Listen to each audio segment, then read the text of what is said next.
Bem-vindos à disciplina de Estrutura das Demonstrações Contábeis. Eu sou o professor Rodrigo Gaspar de Almeida. É um prazer estar aqui com vocês nessas aulas conceituais desta disciplina, que ela é tão relevante para a sua formação, tanto sua formação acadêmica quanto sua formação profissional. Enquanto contador, você vai ter contato com as demonstrações contábeis. E é um dos principais modos com que a organização se comunica com o mercado, com os outros agentes econômicos. Então, você tem que conhecer a estrutura de cada uma dessas demonstrações. Então, essa disciplina vai trazer este conhecimento para a sua formação. Então, iniciando este conteúdo, que nós vamos dividi-lo em 5 unidades. Mas antes de falar do livro especificamente, gostaria de ressaltar aqui as competências e as habilidades que vocês vão desenvolver ao longo dessa disciplina. Então, primeiro nós vamos desenvolver o raciocínio lógico e analítico para verificar medições e analisar dados para determinada finalidade, e nós vamos utilizar adequadamente a terminologia contábil. Acredito que a estrutura das demonstrações contábeis, ela tem toda uma linguagem própria da contabilidade, e nessa matéria nós vamos ter contato com esses nomes, esses termos, esses conceitos. E como eu disse para vocês no slide anterior, nós dividimos este conteúdo em 5 unidades. Então, este aqui é o livro didático de vocês. Na unidade 1, nós vamos falar sobre as demonstrações contábeis, as principais alterações da lei das SA, que é a 640476, que foi alterada pela 11638/2007. Vou falar do conjunto das demonstrações contábeis, dos usuários da informação, e nós vamos finalizar a unidade 1 falando do balanço patrimonial, que é a demonstração contábil mais conhecida de todas, é o balanço patrimonial. Na unidade 2, nós vamos falar da demonstração do resultado. Então, a organização, além de possuir bens, obrigações, itens do patrimônio líquido, itens que vão trazer algum benefício futuro para a organização, ela também tem o desempenho operacional, administrativo, ela tem também a sua performance. Então, o resultado, ele é o desempenho da organização em determinado período. Então, nós temos 2 demonstrações que falam do resultado. Temos a demonstração do resultado e temos a demonstração do resultado abrangente. Então, essas 2 demonstrações nós vamos falar na unidade 2. Na unidade 3, nós vamos falar das demonstrações que envolvem o patrimônio líquido e o resultado, especificamente. Na unidade 2, nós vamos falar como apurar o resultado. Na unidade 3, nós vamos falar como destinar estes resultados. Então, na unidade 3, nós vamos falar da DMPE, da DLPA e da DMPL. Tá? A DLPA, demonstração dos lucros ou prejuízos acumulados, e a DMPL, demonstração das mutações do patrimônio líquido. Vou falar um pouquinho de cada uma delas, vou trazer exemplos. Na unidade 4, nós vamos falar de uma demonstração que ela passou a ser obrigatória após a Lei 11.638. E que essa demonstração, ela tem um potencial informativo muito grande, pois ela evidencia o caixa da organização, o dinheiro. Então, nós estamos falando da DFC, demonstração dos fluxos de caixa. Na DFC, nós utilizamos o método direto e o método indireto. Então, vou trazer para vocês os 2 métodos, a diferença dos 2. Vou falar do fluxo das atividades operacionais, das atividades de investimento e das atividades de financiamento. E, por fim, alunos, na unidade 5, nós vamos falar da DVA, que é a demonstração do valor adicionado, e das notas explicativas. Então, a DVA é uma informação que tem um cunho social, um cunho ambiental, econômico. Ela contribui para a organização demonstrar o valor adicionado. Eu vou trazer para vocês o que significa valor adicionado, o que significa valor a distribuir, como que eu evidencio os stakeholders na minha DVA. E as notas explicativas são a última demonstração que serão abordadas aqui, que vão ser informações complementares, informações descritivas, explicações adicionais sobre todas as contas e saldos evidenciados nas outras demonstrações que precisam ser detalhados. Então, no meu balanço, eu trouxe um valor de um empréstimo, empréstimos, R$100 mil. Nas notas explicativas, eu vou falar como são esses empréstimos, tempos, taxas. Eu tenho aplicações financeiras, R$200 mil. Nas notas explicativas, eu vou trazer quais são as aplicações, qual é o banco, qual é a taxa de juros, o vencimento. Então, nas notas eu vou detalhando e eu vou também informando o meu usuário quais as políticas contábeis foram utilizadas para a elaboração dessa demonstração. As notas explicativas estão ganhando uma importância no cenário atual, pois os usuários estão cada vez com menor tempo para tomar suas decisões. E as notas explicativas são demonstrações longas, ultrapassam 100 páginas. Então, como transformar essas notas explicativas em informações úteis e relevantes? Então, nós vamos discutir isso na nossa unidade número 5. Mas aqui, agora, nesta aula, nós estamos na unidade 1. Então, quais os objetivos da unidade 1? Eu vou apresentar para vocês as demonstrações contábeis ou então demonstrações financeiras. São sinônimos, tá, alunos?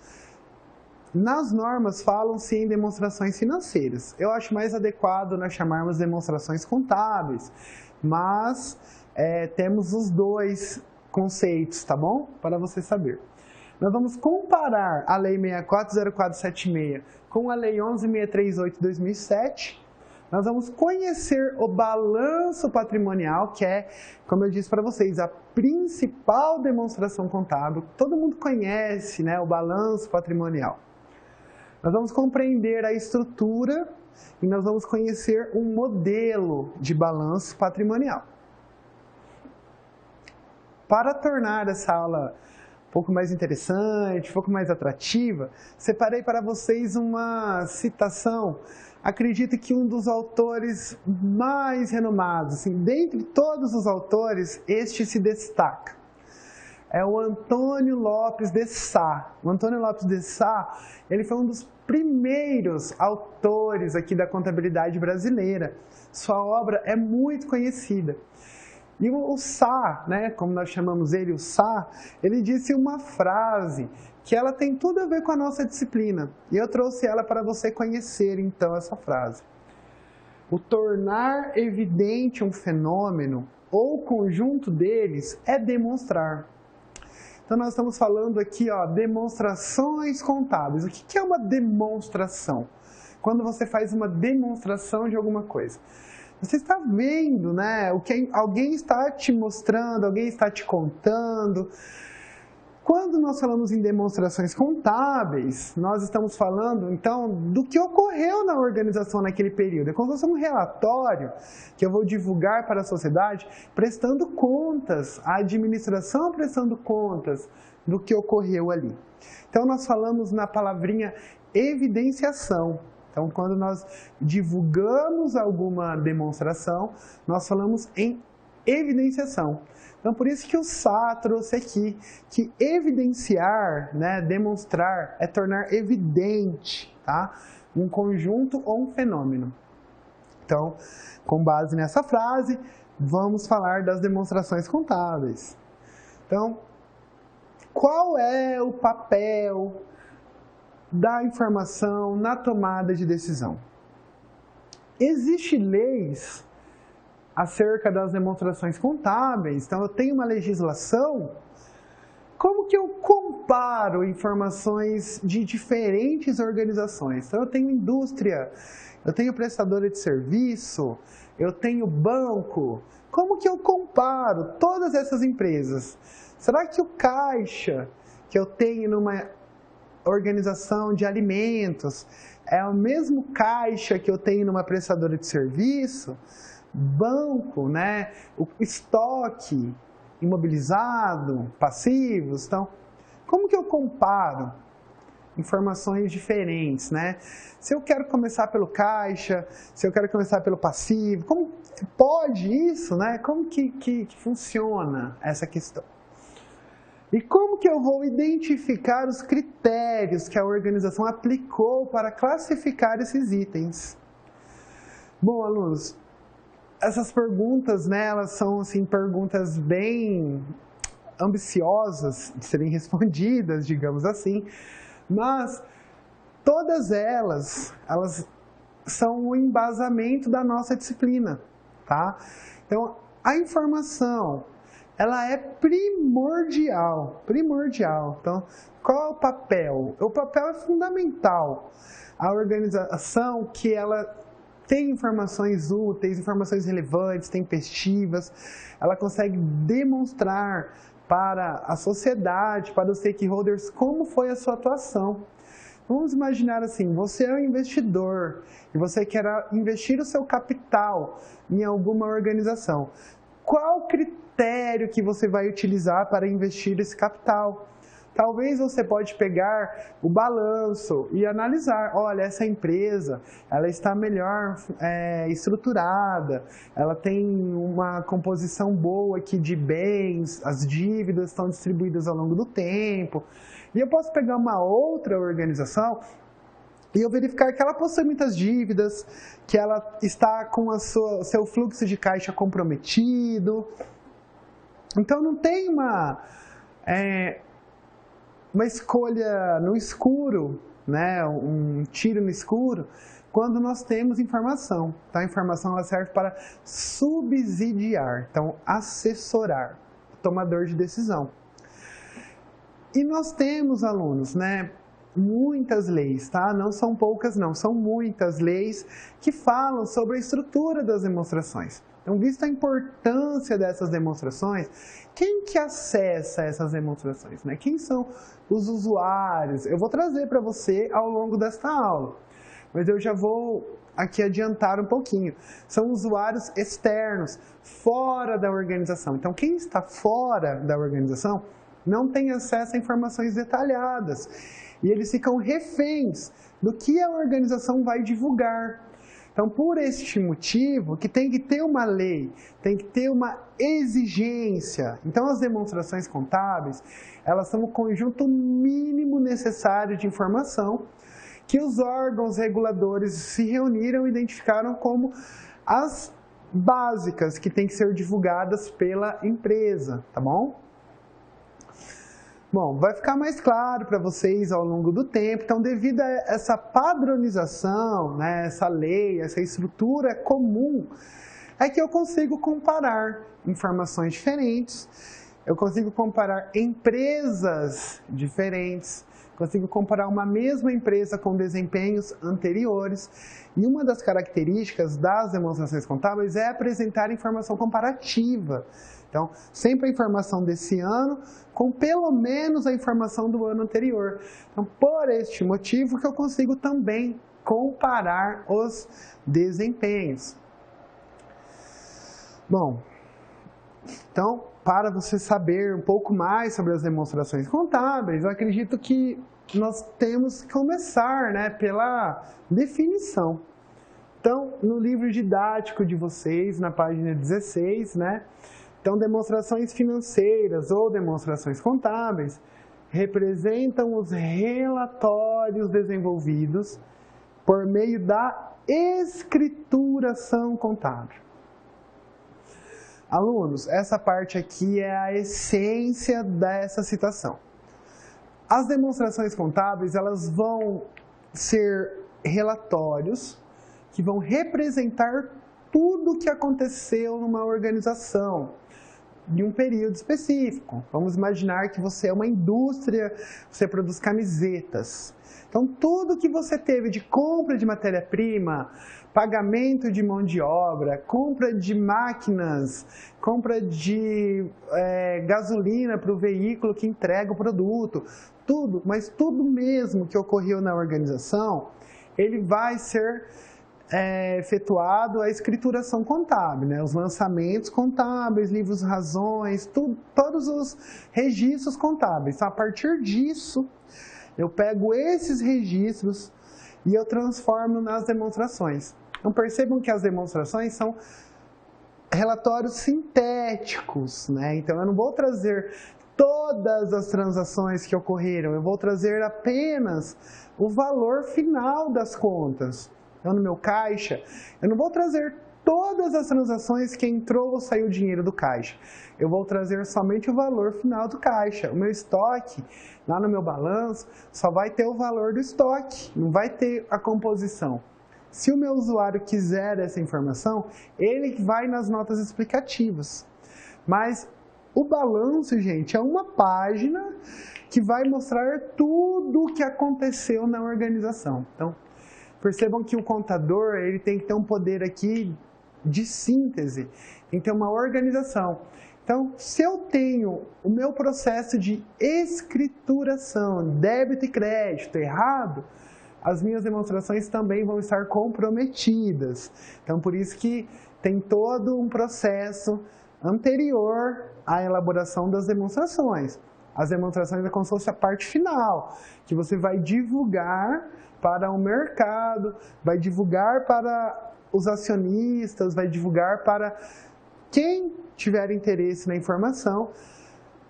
É o passo final já, as demonstrações contábeis. Então, ela vem do processo da escrituração. E quais os objetivos das demonstrações contábeis? Então, as demonstrações contábeis têm como objetivo demonstrar informações contábeis, patrimoniais, econômicas e financeiras. Digo mais, também evidencia informações sociais, ambientais. Hoje em dia está crescendo esse movimento de informações ambientais e sociais. Na própria estrutura conceitual da contabilidade, nós já temos lá, né, Hendricks e Van Breda também trazem que um dos postulados, né, dos pilares da contabilidade também é a informação social. Então, também tem informação social, tá? E a origem das informações é a escrituração contábil, como eu disse para vocês no slide anterior. Então, nós podemos entender as demonstrações contábeis como uma prestação de contas da administração dos recursos que lhe foram confiados. Então, os investidores investiram, né? Teve os provedores de capital, teve as integralizações de capital. Então, todos esses agentes econômicos confiaram o dinheiro para a empresa. Então, as demonstrações contábeis é como se fosse uma prestação de contas destes recursos que lhe foram confiados. E também é um atendimento à legislação. Então, na própria lei, já fala que as informações têm que ser divulgadas pelo menos anualmente. Se é uma sociedade anônima, tem que ser trimestral. Mas se for uma empresa pequena, uma empresa simples, né, ela tem que divulgar pelo menos anual essa informação, tá? E é sobre isso que eu vou falar agora, o exercício social. Então, é muito importante essa definição, porque tudo gira em torno do que a organização definiu como exercício social. Eu vou ter um balanço patrimonial em uma determinada data. Então, qual data? 31 de dezembro? E se eu escolher 30 de junho? E se eu escolher 15 de abril? Então, depende do que a organização, né, define como período. Geralmente, é o período de um ano. Então, o mais comum de vocês verem é as organizações que elaboram de 1 de janeiro a 31 de dezembro, o período de um ano. Existem situações em que o ciclo operacional da organização é superior a um ano. Neste tipo de situação, nós temos um alargamento, né? Aumenta-se o nosso exercício social. Um bom exemplo são as empresas de construção civil. Às vezes eu vou construir uma obra, eu vou demorar mais que um ano para terminar essa obra. Será que compensa eu controlar essa obra pelo valor de um ano, ou compensa eu controlar essa obra, o exercício social, pelo valor do ciclo operacional, que é maior que um ano? Então, nesse caso, algumas empresas podem optar por trazer informações em um período maior. Só que as organizações buscam trazer no período de um ano, até mesmo para facilitar a comparação com outras organizações do próprio setor ou de outros setores. Então, me arrisco a dizer para vocês aqui, mas a grande maioria mesmo das empresas, elas são de um ano, 1 de janeiro até 31 de dezembro. Temos que ter em vista que os modelos de negócio estão mudando constantemente. Hoje em dia existem tipos de empresas, de organizações que não existiam há alguns anos atrás. Hoje em dia as transações são instantâneas, temos muita influência da tecnologia, tá bom? Mas via de regra, e até o que coincide com apuração de impostos, é um ano. E os usuários da contabilidade? Então, vimos o exercício social e os usuários. Os usuários, eles são internos ou eles são externos. Por que que eu coloquei aqui, né, usuários externos maior, né, do que os internos? Alunos, as demonstrações contábeis, se nós entrarmos no CPC 26 ou então na NBCTG 00, que é a estrutura conceitual, lá vai estar claro que os usuários da informação são os provedores de capital. O que são provedores de capital? São os investidores, né? Quem que dá o capital para a organização. Pode ser o dono da organização, pode ser um acionista, tá? Mas são os provedores, eles que dão dinheiro para a organização. Então, eles são o principal foco da organização.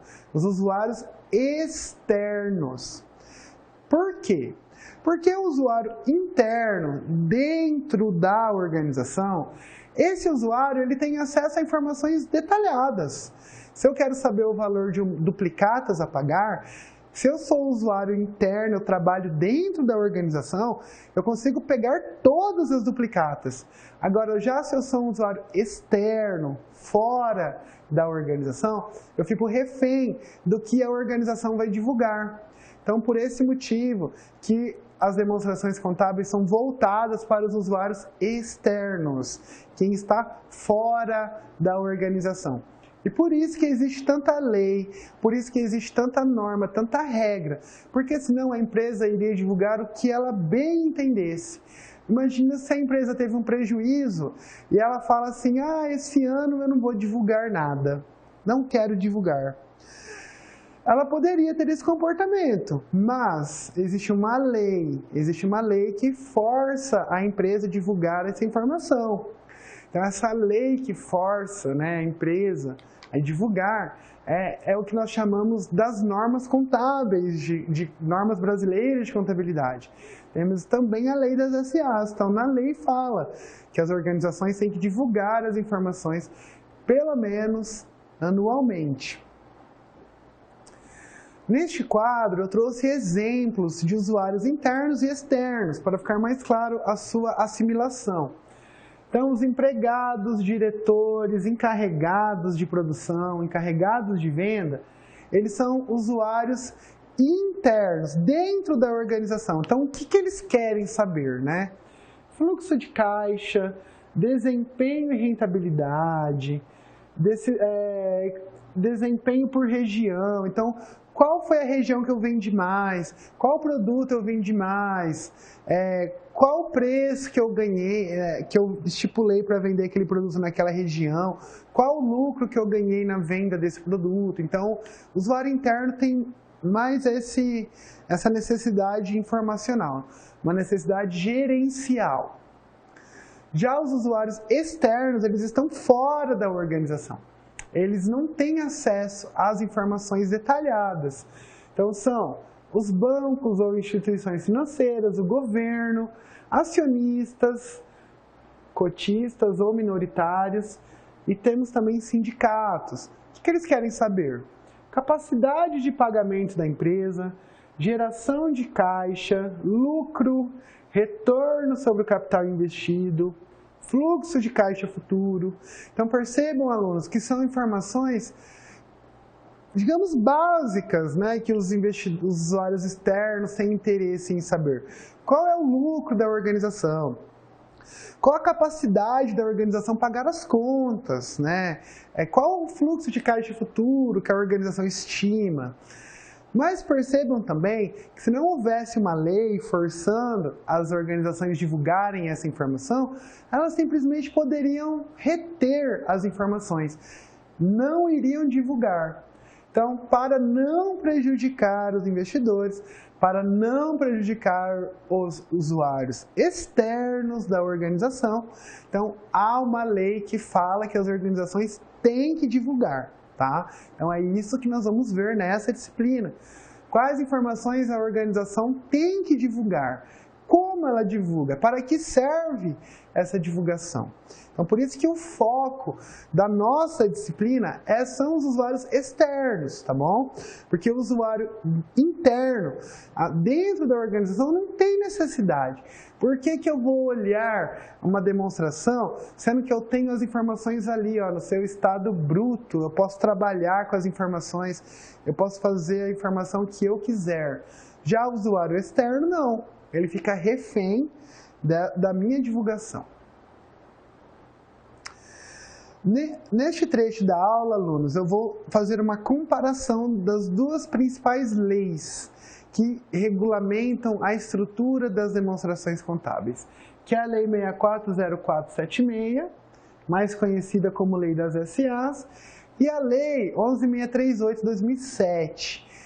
Não é uma nova lei, tá, alunos? É uma atualização da Lei 640476. Se você entrar lá no site, a Lei 640476, ela ainda está vigente.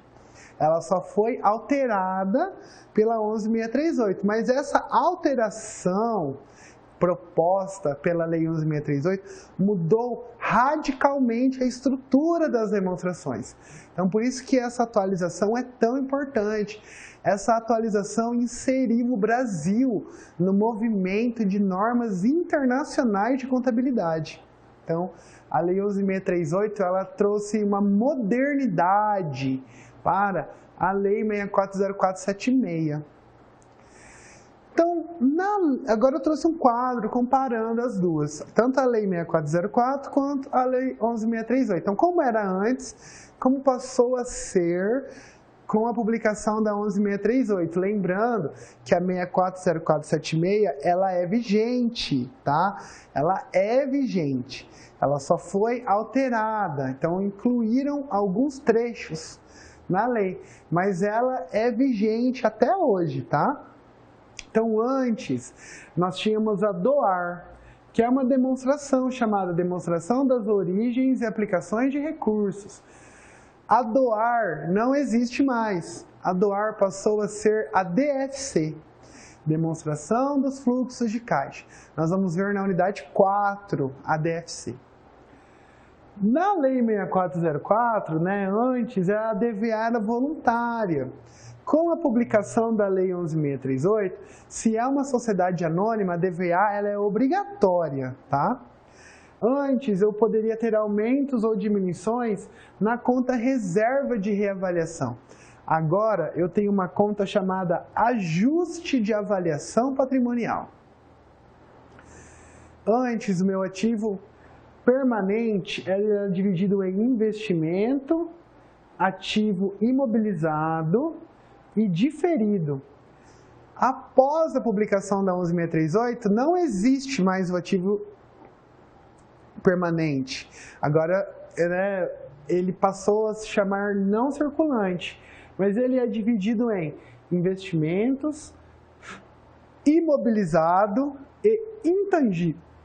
O intangível, alunos, não existia, até existia, né? Mas não era um grupo separado, como é hoje, tá? Então, nós tínhamos que a incorporação, fusão e cisão são registradas pelo valor contábil. Agora, nós temos o registro pelo valor de mercado. Então, quanto vale hoje essa empresa? E antes, no meu patrimônio líquido, eu tinha conta lucros ou prejuízos acumulados. Agora não, houve uma modificação no meu patrimônio líquido. Então agora eu tenho ajustes, ações em tesouraria e eu tenho prejuízos acumulados. Eu não tenho mais lucros acumulados, apenas prejuízos acumulados. Na terceira aula eu vou falar um pouquinho mais sobre esse assunto, tá? Quando eu estiver falando da DLPA e da DMPL. Por agora, você só precisa lembrar disso, que antes na Lei 6404 existia lucros acumulados, agora não existe mais. Antes, na Lei 6404, a auditoria era obrigatória para a SA. Agora, além de SA, também entrou empresas de grande porte. Antes, eu tinha ajustes na minha contabilidade societária devido à contabilidade tributária. Agora não. Eu tenho uma separação mesmo, tá? Então, que é societária, societária, que é tributária, tributária. Aqui nós tínhamos o LALUR. Não sei se alguns de vocês conhecem o LALUR, tá? Agora não temos mais o LALUR. Nós temos normas contábeis conforme princípios contábeis. E agora, alunos, eu tenho normas contábeis de acordo com padrões mundiais, tá? Então eu tenho IFRS, temos normas internacionais de contabilidade, tá? Então a Lei 11.638, ela modernizou a contabilidade brasileira. Hoje nós fazemos uma contabilidade que tem um padrão mundial. Até o ano de 2007, nossa contabilidade era caigangue, nativa, brasileira, né? Contabilidade brasileira, né? Tupiniquim, que eles dizem. Agora não, gente. Agora é uma contabilidade mundial, internacional, tá? E, por fim, na Lei 6404, nós temos que as controladas são avaliadas pelo método da equivalência. E agora, além das controladas, né, eu tenho também aqui, ó, influência significativa. Então, o que eu vou caracterizar, né, sobre o que vai me levar a registrar um investimento ou outro é a influência que a organização tem na outra. Alguns outros aspectos, né, que a Lei 11.638 trouxe é a DMPL, tá? Ela é mais completa, então ela contém, tá, a DLPA. Então eu não preciso mais apresentar a DLPA, eu apresento só a DMPL. A DVA passou a ser compulsória para empresas com patrimônio superior a 2 milhões e as empresas precisam evidenciar as demonstrações contábeis auditadas. Auditoria contábil é uma outra disciplina que você vai estudar aqui no curso também, tá? Que ajuda os usuários externos a saberem que aquelas informações, elas são verdadeiras, aquelas informações são verdadeiras.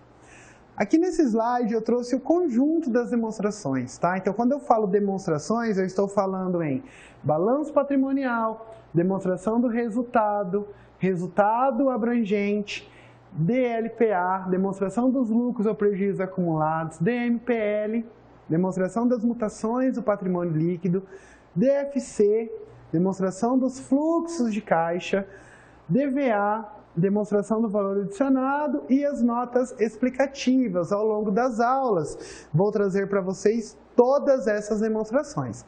Agora, nós vamos começar com o balanço patrimonial, que é o que eu disse para vocês, a demonstração mais conhecida. Então, eu separei uma frase que ilustra bem o balanço patrimonial. A título de ilustração, suponha-se uma balança de 2 pratos. Coloca no da esquerda o ativo e no da direita o passivo e o patrimônio líquido, tá? Então, eu tenho dois pratos, né, que tem o mesmo peso, digamos assim. Então, o ativo é igual ao passivo mais patrimônio líquido. Então, como que eu analiso um balanço patrimonial? Então, como identificar o montante de contas duplicatas a receber? Como que eu sei se a organização possuía estoques no final do ano? Como que eu sei duplicatas a pagar, empréstimos? Como que eu identifico o valor que o sócio investiu na organização? Gente, tudo isso eu vejo no balanço patrimonial. O balanço patrimonial é uma demonstração que busca mostrar a posição financeira, econômica, patrimonial da organização. Então, o balanço patrimonial ele é uma demonstração contábil. E o seu objetivo é demonstrar tipos de recursos. Então, ele vai mostrar aspectos qualitativos e quantitativos. Então, eu tenho estoque, qual é o valor? Eu tenho caixa, qual é o valor? Então, caixa, estoque, banco, são aspectos qualitativos. O valor em dinheiro, né, 10 mil reais, 100 mil, 20 mil, 30 mil, são aspectos quantitativos, tá? E o balanço, então, ele é um resumo, digamos assim, de todas as contas patrimoniais. Então, todo o valor que eu tenho, todos os ativos, todos os passivos, o patrimônio líquido, somente o saldo final naquela data. Temos uma definição sobre balanço no livro de vocês, tá? Na página 22. Então, o balanço é um relatório elaborado pela contabilidade que tem como objetivo demonstrar o patrimônio. O próprio nome diz, né, alunos? Balanço patrimonial. Então, esse demonstrativo é um resumo dos saldos. Dessa forma, informa os dados do exercício finalizado e do anterior. Aqui nós temos até uma balança, né, para ficar mais fácil para você lembrar. Então, de um lado o ativo, do outro passivo mais o patrimônio líquido. E o balanço patrimonial, alunos, ele vai evidenciar saldos do exercício atual e do exercício anterior. Essa característica ela é importante para a comparabilidade da informação. Então, eu tenho aqui a conta contábil, eu tenho o exercício atual e eu tenho o ano anterior. Então, olha só, alunos, eu tenho aqui que o caixa hoje vale 10 mil reais, mas que no ano passado ele valia 8.500 reais. Então, olha só a informação que eu tenho, né? É uma informação bem simples, uma informação bem isolada, mas eu consigo ver que o caixa aumentou do ano passado para esse ano. Eu consigo ver que o caixa do ano passado representa 81% do caixa desse ano. Eu tenho motivos, né? Indagações. Por que o caixa aumentou? O que aconteceu? Será que eu aumentei o meu recebimento de vendas à vista? Diminui o prazo para pagamento de duplicado? O que aconteceu? Né? Então, eu começo a traçar melhorias. Então, a mesma coisa o estoque. Eu apresento esse ano 100 mil. No ano passado eu tinha 200, então por que diminuiu tanto? O que aconteceu com o meu estoque? Eu vendi de fato, eu perdi por uma chuva, uma enchente. Então o balanço ele tem essa característica de trazer a informação comparativa para você ver a evolução ou declínio deste saldo contábil. Agora falando um pouquinho dos componentes do balanço patrimonial, tá? Então eu tenho ativo, eu tenho passivo e eu tenho patrimônio líquido. Então o que é o ativo da organização? Eu só queria destacar aqui, alunos, que vocês veem nos livros, né? Ativos são direitos e obrigações, mas Esse conceito é muito simples para você que é um universitário, para você que está num curso superior, né, numa graduação EAD. Então, para você, tem que ter um conceito mais robusto, mais completo, tá? Por isso que eu trouxe este conceito das normas, tá? Então, ativos são direitos e obrigações, beleza. Mas olha só esse, ó. Ativo é um direito que tem o potencial de produzir benefícios econômicos presentes, controlado pela entidade, resultado de eventos passados. Então, essa é a definição de ativo. Então, quando vocês veem assim, ativos são direitos e... são direitos a receber, né? Não, existem outras características, são potencial de produzir benefícios econômicos, ser controlado pela entidade, ser derivado de eventos passados, tá? E nós temos dois tipos de ativos, nós temos o ativo circulante, o ativo não circulante. O circulante, ele vai se converter em caixa em até 1 ano, tá? 12 meses. E o não circulante, após 1 ano, ele vai se transformar em caixa, tá? E o passivo, gente, o passivo não são apenas as obrigações da entidade, tá? O passivo é uma obrigação presente da entidade de transferir um recurso econômico como resultado de um evento passado. Essa parte aqui, ó, evento passado, significa que tem que ter ocorrido alguma transação que justifique, né, esse ativo, esse passivo existir na organização. Nós também temos dois tipos de passivo. Temos o passivo circulante e o não circulante. O circulante são dívidas, obrigações, contas a pagar que vão transferir recursos econômicos em até 1 ano. E o não circulante num período superior a 1 ano. E nós temos também o patrimônio líquido. Patrimônio líquido é a diferença do ativo e do passivo. Então, se eu pego o meu valor do meu ativo, tiro fora meu passivo, vai me restar o patrimônio líquido, tá? Ele é conhecido também como a participação residual. Como assim residual, professor? Residual é o que sobra. Então, o meu patrimônio líquido é o que sobra depois que eu tirar todos os meus passivos do meu ativo. E eu trouxe aqui uma representação gráfica, então, dessa estrutura, tá? Nós temos que as aplicações, elas são iguais às origens. Então, por isso que o meu ativo, ele é igual ao meu passivo mais o patrimônio líquido, tá? Então, tudo que eu tenho do lado do ativo, eu tenho aplicação dos recursos. Tudo que eu tenho do lado do meu passivo mais patrimônio líquido, eu tenho como a origem do recurso, de onde veio o dinheiro. E também, alunos, nós temos essa outra representação, que fala da ordem das contas, tá? Então, aqui no meu ativo, eu vou começar com os ativos de maior liquidez. E eu vou evidenciando esses ativos até o de menor liquidez. No lado do passivo e do patrimônio líquido, é o que eu vou pagar primeiro, né? Então, a maior exigibilidade. Quais as contas vencem antes, né? Quem eu vou pagar primeiro, tá? Então, meu passivo da maior exigibilidade para a menor. Lembrando que o patrimônio líquido é o interesse residual, é o que vai sobrar. Então, por isso que ele é o terceiro, tá? Então, primeiro eu vou pagar todos os passivos, se sobrar, aí eu pago o meu patrimônio líquido, tá? Bom, para contribuir com a sua aprendizagem, para ficar mais claro essa explanação do patrimônio líquido, eu trouxe um modelo, então, de balanço patrimonial para vocês, tá?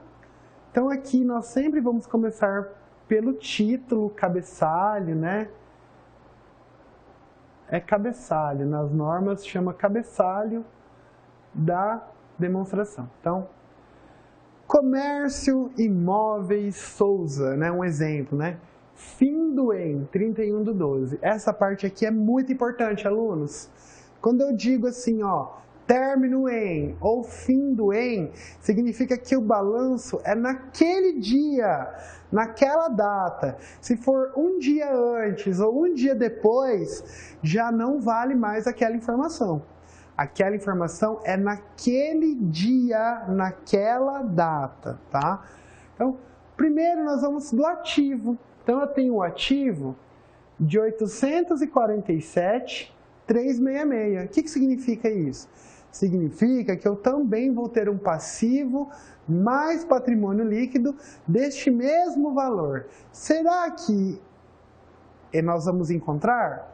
Vamos esperar, então, chegar ali na parte do passivo. Então, guarde bem este valor, hein? Ó, 847.366, tá? Então, eu começo do meu ativo circulante. Lembra que eu disse para vocês?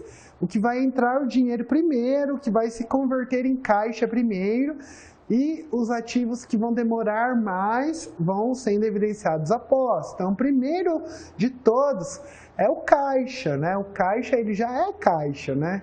Então, o primeiro de todos é o caixa.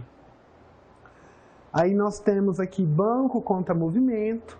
Aí, alunos, eu pego esses dois valores, ó, e ele se torna o subgrupo disponível.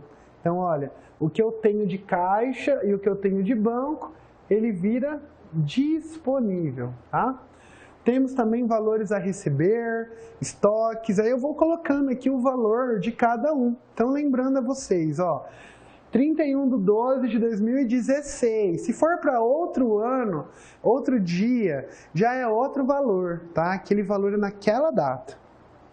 Então, a mesma coisa, o ativo não circulante, imobilizado. Por que o não circulante ele é depois, né? Porque é mais fácil. Eu conseguir o dinheiro que está no banco se tornar caixa, ou eu vender um móvel, vender um computador, vender uma máquina, e aí eu ter o dinheiro. É muito mais fácil eu ir no banco, né, e sacar o dinheiro. Então, todos esses, ó, vão somar. Uma outra característica que nós temos no balanço são as contas redutoras. Então, diminui o valor, tá? Então, depreciação diminui o valor. Então, quando vocês tiverem essa conta no imobilizado, em outros valores, conta redutora, vocês vão diminuir o valor, tá? E nós temos também agora, evidenciamos todo o ativo, agora nós temos o patrimônio líquido e o passivo. Então lembra que eu disse para vocês, ó, o ativo vai me dar 847,366, é o mesmo valor do meu passivo e patrimônio líquido. Isso é a equação patrimonial, tá? O ativo é igual ao passivo mais patrimônio líquido. As aplicações são iguais às origens, tá? Então, por isso que é o mesmo valor.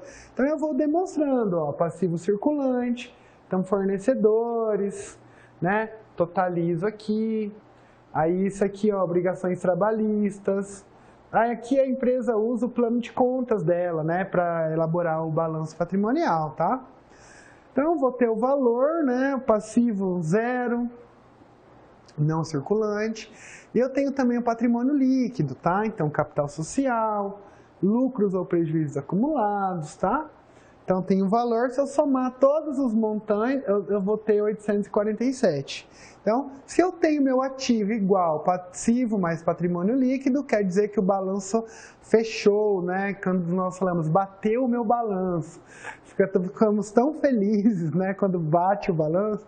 É porque o ativo está igual ao passivo mais patrimônio líquido. Alunos, chegamos ao término da nossa primeira aula conceitual, que ela fala da unidade 1.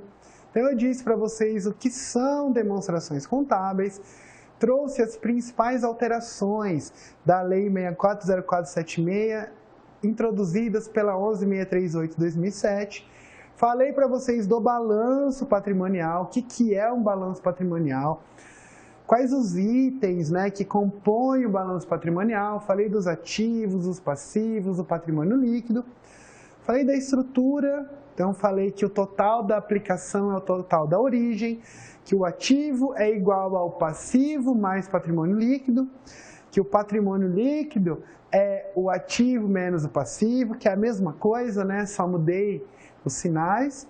E eu trouxe também um modelo de balanço patrimonial. Aqui as principais referências dessa aula. Temos também algumas normas, principalmente o CPC 26, tá? NBC-TG 26. Muito obrigado pela atenção, bons estudos!